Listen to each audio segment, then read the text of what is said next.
Particular ఈ క్లాస్లో వచ్చేసి మనము సెలెక్ట్ స్టేట్మెంట్ యొక్క బేసిక్స్ తెలుసుకుందాం. అంటే సో సెలెక్ట్ స్టేట్మెంట్ తోటి మనము మన యొక్క టేబుల్లో ఉన్న డాటాను ఎలా డిస్ప్లే చేయాలి, లేకపోతే టేబుల్లో ఉన్న కొన్ని కాలమ్స్ వరకు మనకి ఎలా డిస్ప్లే చేయాలి అనేది మనం ఒకసారి చూద్దాం. ఓకే, చూడండి ఫ్రెండ్స్, చాలామందికి తెలిసింది ఏంటంటే డైరెక్ట్గా వచ్చేసి సెలెక్ట్ స్టార్ ఫ్రమ్ అని చెప్పేసుకొని టేబుల్ని మనం ఎంటర్ చేసేస్తూ ఉంటారు. కానీ అంతకంటే మొదగాలు మీరు తెలుసుకోవాల్సిన విషయం ఏంటంటే ఇక్కడ ఇవి డేటాబేసెస్ అంటారు. ఈ యొక్క డేటాబేస్లో మీకు దేనికి సంబంధించినవి కావాలి అంటే ఆ డేటాబేస్ అనేది మనం యాక్టివ్లోకి తెచ్చుకోవాలి. ఓకే, ఇప్పుడు సెలెక్ట్ స్టార్ ఫ్రమ్ అని అనుకో ఓన్లీ మాస్టర్ డేటాబేస్ నుంచిలే వస్తాయి. కానీ నాకు అడ్వెంచర్ వర్క్స్ ఉన్నాయి, కానీ లక్ష్మీ స్కిల్స్ అని ఉన్నది.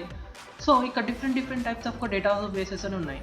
మరి వీటికి కనెక్ట్ కావాలంటే ఒకటి క్వరీతో కూడా మనము డైరెక్ట్గా కూడా కనెక్ట్ కావచ్చు. ఎలా అంటే యూస్ అంతే. So use Lakshmi skills use అని చెప్పేసుకొని మీకు కావాల్సిన డేటాబేస్ నేమ్ అయితే చేయండి.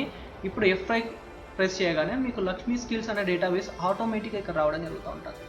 ఓకే, ఇప్పుడు నాకు ఈ డేటాబేస్లో ఇప్పుడు ఒకసారి ఈ డేటాబేస్ కనుక మనం ఎక్స్పాండ్ చేసేసుకున్నట్లయితే ఇందులో మనకు డిఫరెంట్ టైప్స్ ఆఫ్ టేబుల్స్ అనేవి ఉంటాయి.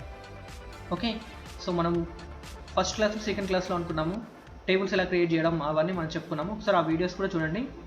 తర్వాత ఈ టేబుల్లలో ఉన్న పర్టికులర్ డేటా అనేది నాకు చూసుకోవాలా నేను. ఓకే, శాంపిల్ DB అని చెప్పేసుకొని దాని యొక్క డేటా అనేది నేను ఇక్కడ చూసుకోవాలి. అంటే దీంట్లో ID, name, age, address, salary అని చెప్పేసి కొన్ని కాలమ్స్ ఉన్నాయి. ఇందులో డేటా చూసుకోవాలంటే first select. Okay, select star from a టేబుల్లో DBO డాట్ ఏంటిది DB1. ఓకే, ఇప్పుడు F5 అయినా ప్రెస్ చేయొచ్చు, లేదా మొత్తం సెలెక్ట్ చేసుకొని ఎగ్జిక్యూట్ అన్న మనకు ఈ యొక్క క్వరీ అనేది ఎగ్జిక్యూట్ అవ్వడం జరుగుతూ ఉంటుంది. చూడండి, ఇప్పుడు మనకి ఇక్కడ దానికి సంబంధించిన డేటా లిస్ట్ వచ్చినది.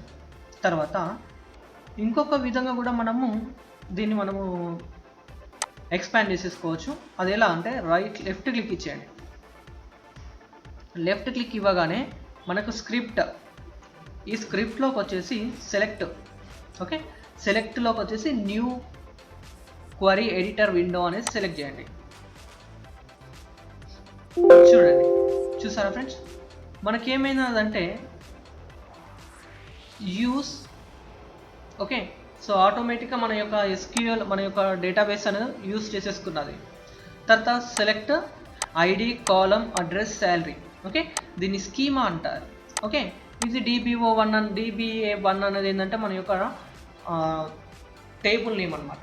ఇప్పుడు దీన్ని కనుక మనం ఎగ్జిక్యూట్ చేసేసినట్లయితే చూడండి సేమ్ రిజల్ట్ వచ్చేస్తుంది. ఓకే, తర్వాత మరి ఇందులో నాకు ఇవన్నీ వద్దు, నాకు కావాల్సిన కాలమ్స్ వరకే డిస్ప్లే కావాలి అంటే ఇగో ఈ స్టార్ అనేది తీసేసి మీకు ఏమి కావాలా కాలమ్స్ అనేవి ఐడి కావాలా.